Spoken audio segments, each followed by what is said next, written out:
On the 15th of August, 1977, a computer in Ohio printed a column of characters onto a sheet of paper, and then it went on printing for days because nobody was watching.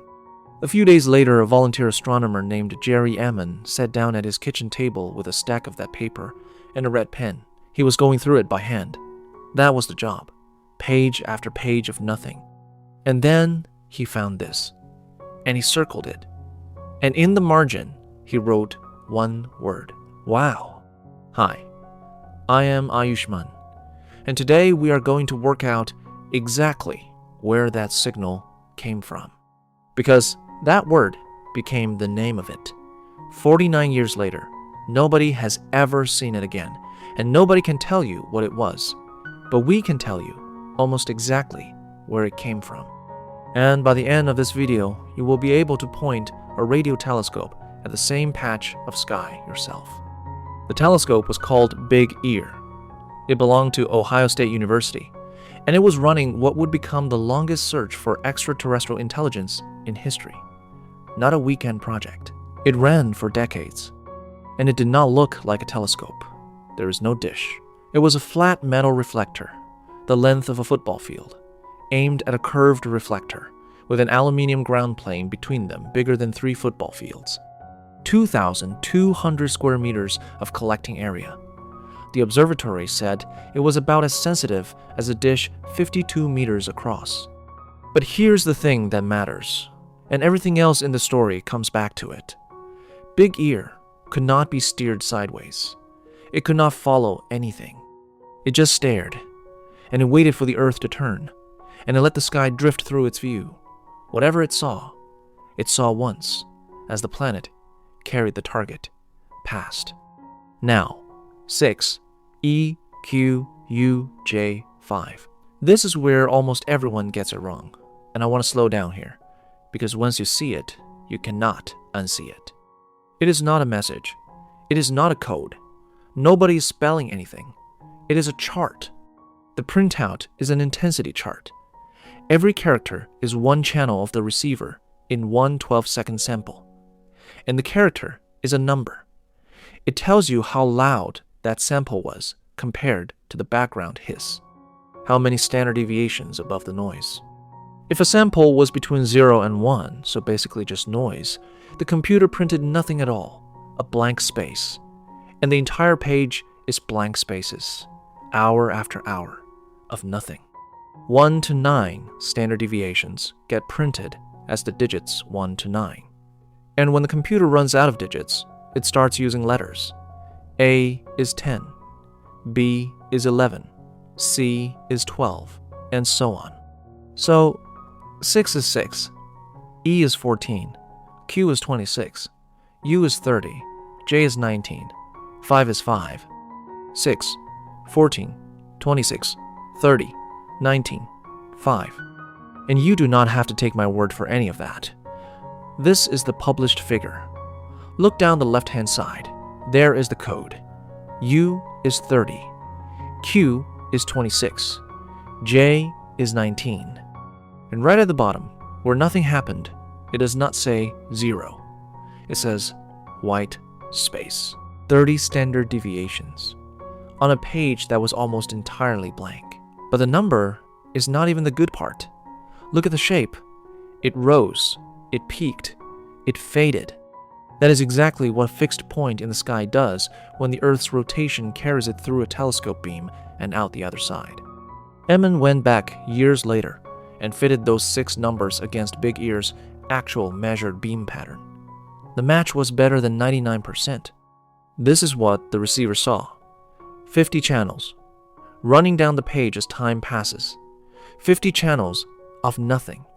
And then, in channel 2, at 16 minutes past 10 at night, that is the fact everything else in this story hangs on.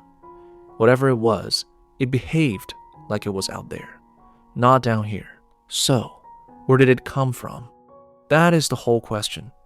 And this is where it gets genuinely annoying. Big Ear did not have one receiver feed.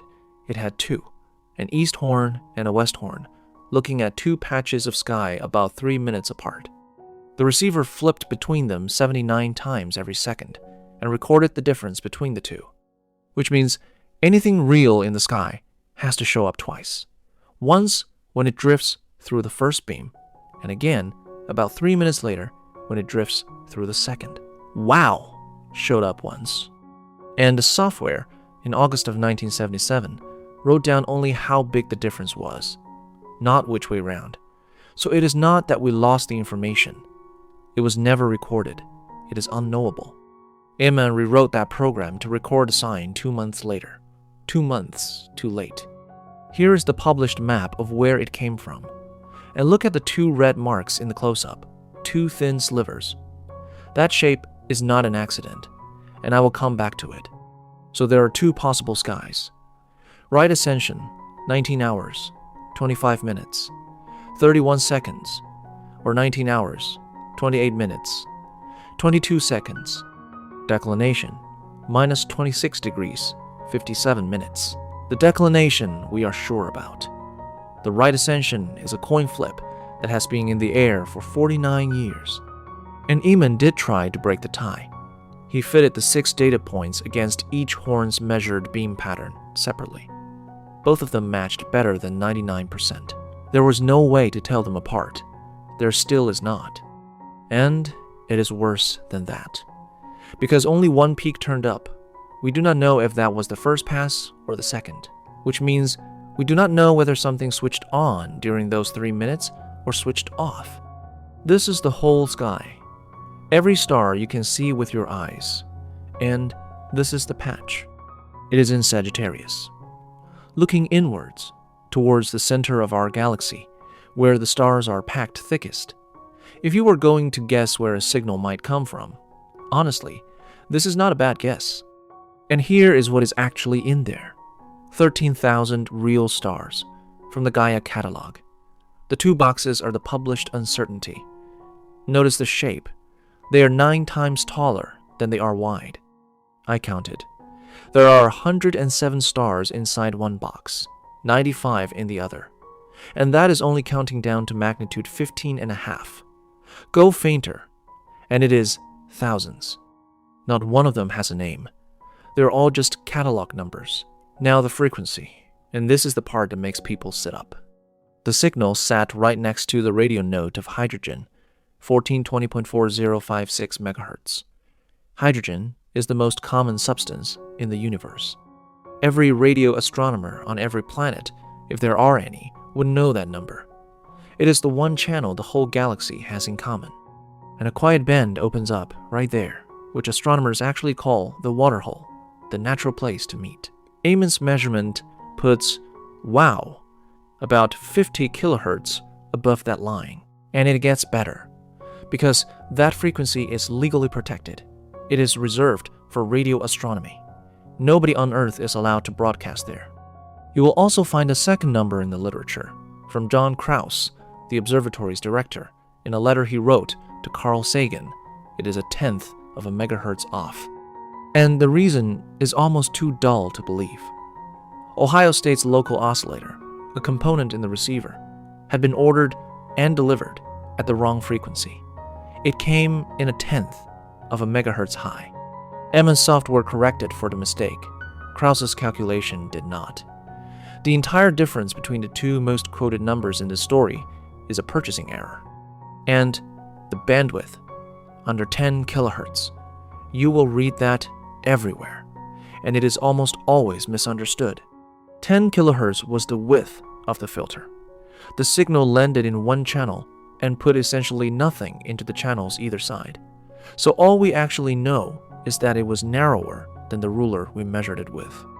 The real width is unresolved. It could be 100 times narrower. Nobody knows, and nobody ever will, because that data is gone. Hold on to that. I am going to come back to it at the end, and it turns out to decide everything. Why does narrow matter at all? Because nature is bad at it. Hot gas is broad. Spinning clouds are broad. Physics smears things out. A signal squeezed into a few kilohertz is either a transmitter or it is something genuinely strange. And one more correction while we are here. You will hear that the signal lasted 72 seconds. It did not.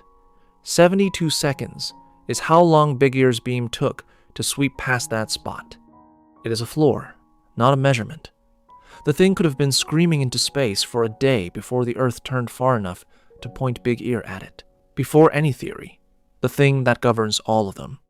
Science does not accept a result because it is exciting.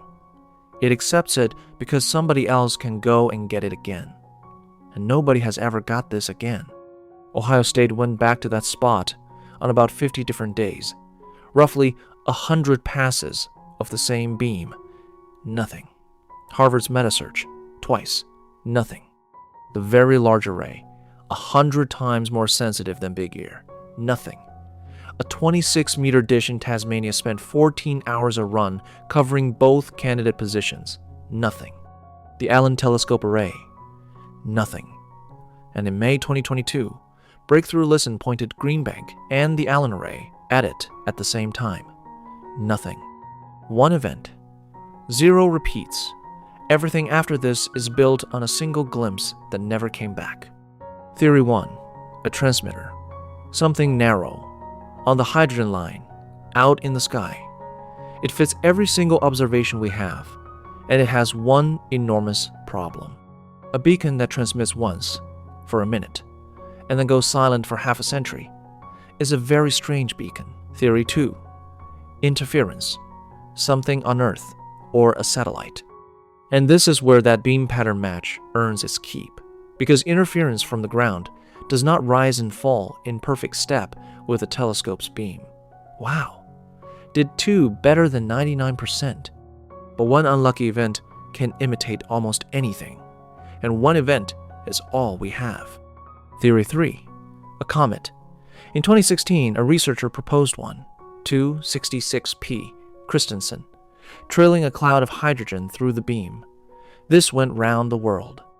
Mystery solved, said the headlines. It is dead, and it dies on the simplest possible grounds. On the night in question, that comet was 55 minutes of right ascension away from the wow position. Big Ear's beam was 3 minutes wide. The comet was not in the sky Big Ear was looking at. It was not even close. Also, hydrogen line emission has never been observed coming from a comet, ever, by anyone.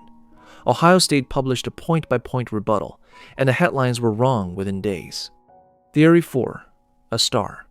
In 2020, a researcher went through the Gaia catalog, looked inside the error box, found 66 sun-like stars, and picked the one that best matched our own Sunday. About 1,800 light-years away. You will see this reported as the source of the WOW signal. It is not. Nobody traced anything to that star. It was picked out of 66 candidates because it looked familiar, in a box big enough to hold thousands of stars. And there is something I have not seen anyone point out. That star only sits inside one of the 2 boxes. If the signal came through the other horn, it is nowhere near it. It is a candidate only if the coin landed the right way. In 2022, Breakthrough Listen pointed Greenbank and the Allen Array straight at it at the same time. Nothing. Theory 5, and the most interesting one, from 2024. A team re-examining Arecibo's archives suggested a cold cloud of hydrogen briefly lit up, stimulated into emitting like a natural laser by a sudden blast of radiation from something violent nearby. A magnetar flare. The cloud flashes once, brilliantly, and goes quiet. They found things in the Arecibo archive that look like weak versions of this. But it is still a preprint. It has not passed peer review, and other SETI scientists are not convinced. Jason Wright at Penn State said it needs a phenomenon that has never been observed. Michael Garrett, who chairs the International SETI Committee, said it feels contrived, that several improbable things all had to happen at once. So here is the honest state of it. There is no explanation, and it is not because anyone is being lazy. A single unrepeatable event cannot be confirmed by anybody, not by argument, not by being clever. The only thing that settles it is seeing it again. And there's one more thing we never got. We have a direction. We have never had a distance. It could have come from 1,800 light-years away, or 26,000, or the other side of the galaxy. The signal told us exactly where to look and absolutely nothing about how far. Big Ear itself is gone. It was torn down in 1998. They built a golf course on it. This is a homemade radio telescope in Maoganj. A dish, a feed I built myself, a low noise amplifier, and a software-defined radio that costs less than a phone. And before I ask you to believe a word of what comes next, here is the galaxy. That is hydrogen. Real hydrogen in our own galaxy, measured from my roof on a 2.4 meter dish. The dashed line is where hydrogen sits when it is standing still. The peak is not on it. It is shifted because the gas out there is moving and it drags the frequency with it. That shift is about 8 kilometers per second. On the right, you can see a whole day of it. The galaxy sliding through my beam as the Earth turns, exactly the way the sky slid through Big Ear. Same line, same physics, a very much smaller telescope. It sits parked on the hydrogen line. It chops the incoming radio into channels a couple of hertz wide, and every 2 minutes, it hunts through every one of those channels for a narrow signal that is slowly sliding in frequency. Why sliding? Because you are standing on a spinning ball. Anything genuinely out in space drifts in frequency as the Earth turns. At 1420 megahertz, it drifts about 1/6 of a hertz every second. A transmitter sitting on the ground does not do that. It is not a perfect test, but it is a real one, and I will be completely straight with you about the results. Everything I have found so far has been interference, or a satellite. All of it. There is a burst of local noise that turns up in my data around 6 in the morning, and once you know what it looks like, that is all it ever is. That is not a disappointing result. That is what the search actually looks like. Almost all of it is learning, in enormous detail, exactly what your own noise looks like. If you want to point at it yourself, here is everything you need, and it is the same wherever you are on Earth. Right ascension, 19 hours, 25 minutes, 31 seconds, or 28 minutes, 22 seconds. Declination, minus 26 degrees, 57 minutes. Frequency, 14, 20.4, 556 megahertz. And I would search wide around it, because that number is under active dispute. How high does it get above your horizon? Take your latitude, add 27 to it, then subtract the whole thing from 90. That is the answer, in degrees. And if you live north of 63 degrees, I am sorry. It never comes up at all. When? Do not use a clock. Use the sky. It is highest when your local sidereal time reads 19 hours 27. That is true everywhere on the planet, and it comes 4 minutes earlier every night. And you do not need a clear sky. Radio works in daylight and straight through cloud. Now, that number I told you to hold on to. Every published brightness for the WOW signal is an average, smeared across Big Ear's whole 10 kilohertz channel. But a telescope gets more sensitive to a narrow signal as the signal gets narrower. So, if the WOW signal really did fill that 10 kilohertz, a dish like mine sees it at about 1.5 sigma, which is to say, it does not see it. It is lost in the noise. But if the signal was actually 100 hertz wide, and it might have been, then that same dish, with a modern radio doing narrow enough channels, sees it at about 15 sigma. Unmissable. Screaming. The one number that decides whether a backyard telescope could ever catch the WOW signal is the exact number Big Ear was physically incapable of measuring. Which means nobody actually knows that it is out of reach, and that is the best reason I know to keep pointing. All the software I have written for this is mine, and I am happy to share it. If you want to build one of these and you get stuck on the software, my email is in the description. Genuinely, write to me. I have not found anything. Neither has anyone else for 49 years, but the sky is very large. We have looked at almost none of it, and the whole thing started with one man, a stack of printout, and a red pen. Wow.